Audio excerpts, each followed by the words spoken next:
Hizkia berumur 25 tahun pada waktu ia menjadi raja.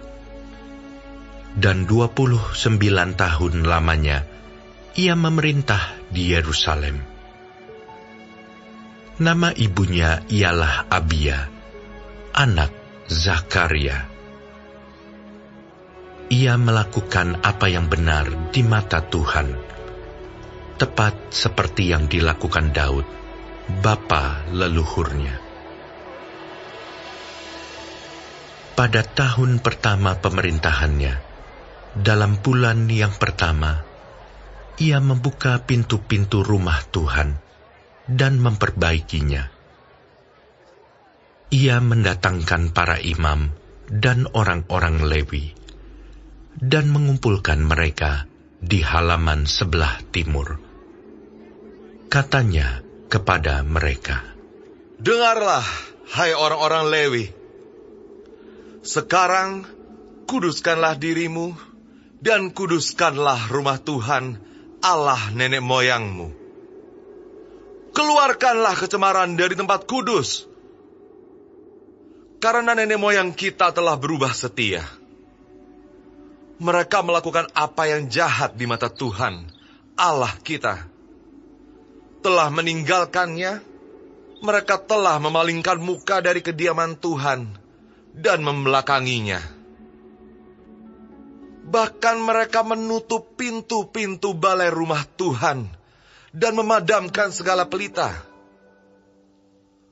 Mereka tidak membakar korban ukupan dan tidak mempersembahkan korban bakaran bagi Allah orang Israel di tempat kudus. Sehingga murka Tuhan menimpa Yehuda dan Yerusalem.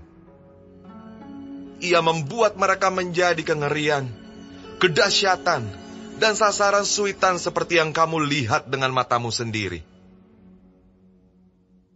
Karena hal itulah nenek moyang kita tewas oleh pedang, dan anak-anak lelaki, dan anak-anak perempuan kita, beserta istri-istri kita menjadi tawanan. Sekarang, aku bermaksud mengikat perjanjian dengan Tuhan, Allah Israel, supaya murkanya yang menyala-nyala itu undur daripada kita.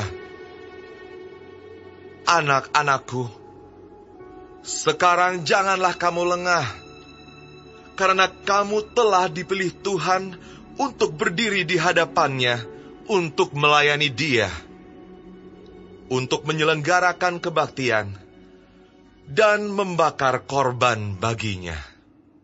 Lalu bangunlah orang-orang Lewi itu, yakni dari Bani Kehat, Mahat bin Amasai, dan Yoel bin Azaria.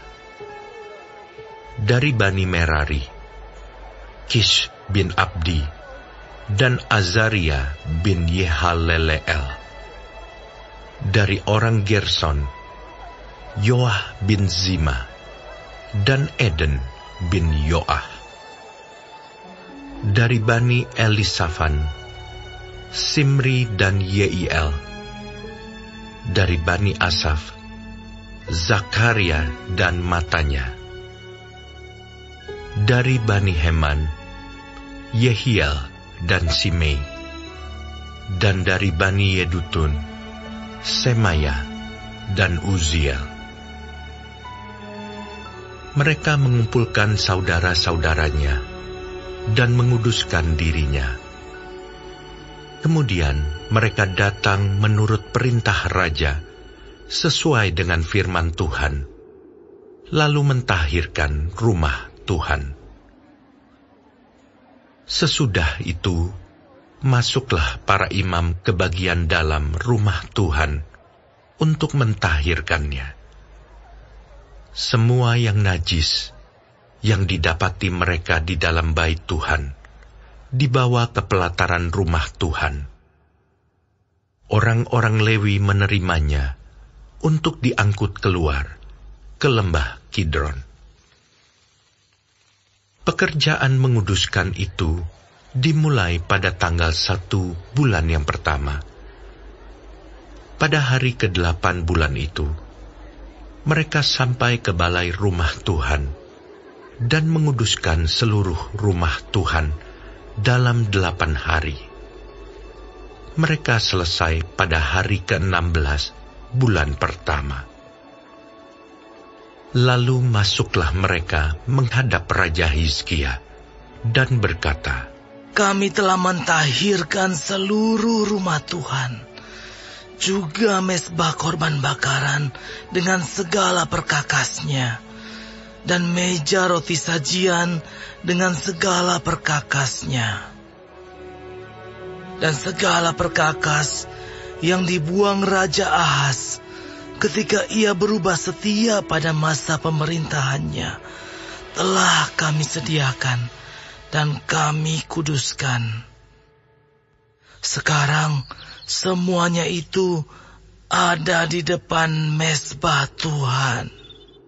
Maka pagi-pagi, Raja Hizkia mengumpulkan pemimpin-pemimpin kota dan pergi ke rumah Tuhan.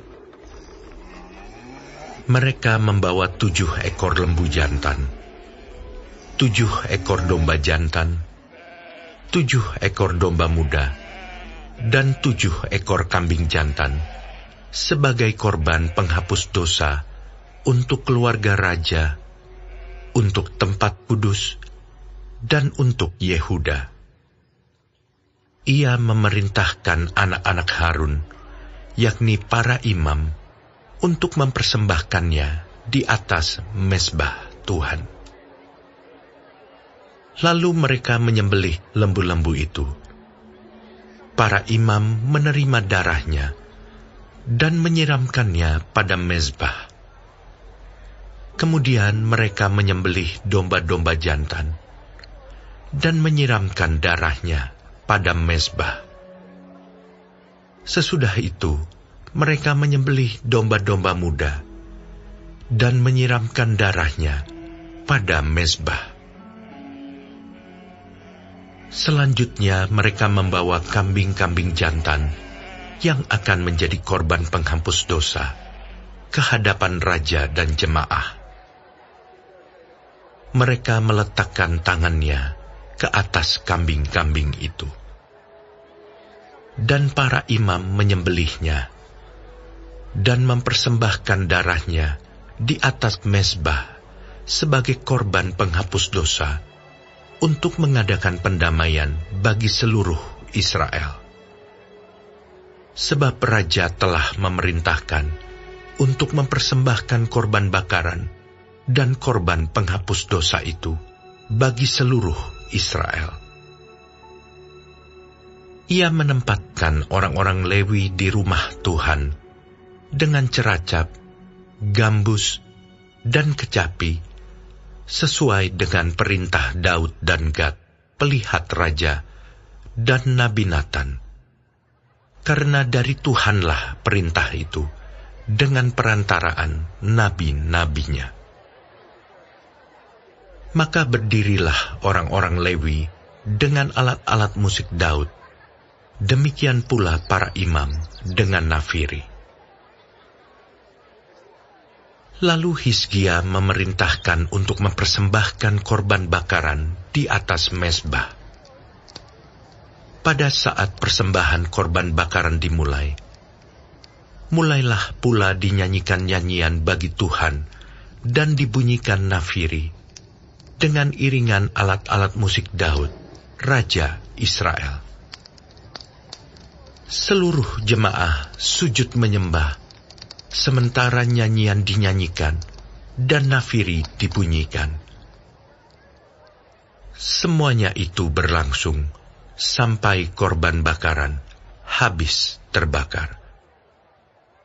Sehabis korban bakaran dipersembahkan, raja dan semua orang yang hadir bersama-sama dia berlutut dan sujud menyembah.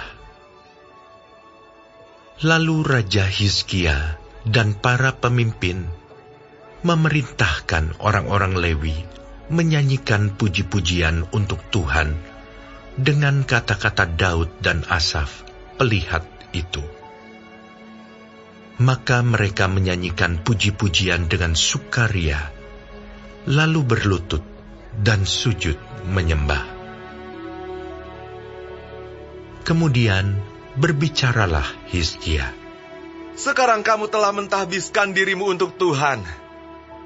Mendekatlah dan bawalah korban-korban sembelihan dan korban-korban syukur ke rumah Tuhan. Lalu jemaah membawa korban-korban sembelihan dan korban-korban puji-pujian. Setiap orang yang rela hati membawa juga korban-korban bakaran. Jumlah korban bakaran yang dibawa jemaah ialah lembu 70 ekor, domba jantan 100 ekor, dan domba muda 200 ekor. Semuanya sebagai korban bakaran bagi Tuhan. Persembahan-persembahan kudus terdiri dari lembu sapi 600 ekor dan kambing domba 3.000 ekor. Tetapi jumlah imam terlalu sedikit, sehingga mereka tidak sanggup menguliti semua korban bakaran. Oleh sebab itu, saudara-saudara mereka, orang-orang Lewi, membantu mereka sampai pekerjaan itu selesai, dan sampai para imam menguduskan dirinya. Sebab orang-orang Lewi itu lebih bersungguh-sungguh menguduskan dirinya daripada para imam. Lagi pula korban bakaran itu banyak, dengan segala lemak korban keselamatan dan segala korban curahan pada korban-korban bakaran itu. Demikianlah ibadah di rumah Tuhan ditetapkan kembali. Hizkia dan seluruh rakyat bersukacita akan apa yang telah ditetapkan Allah bagi bangsa itu, karena hal itu terjadi dengan tak disangka-sangka.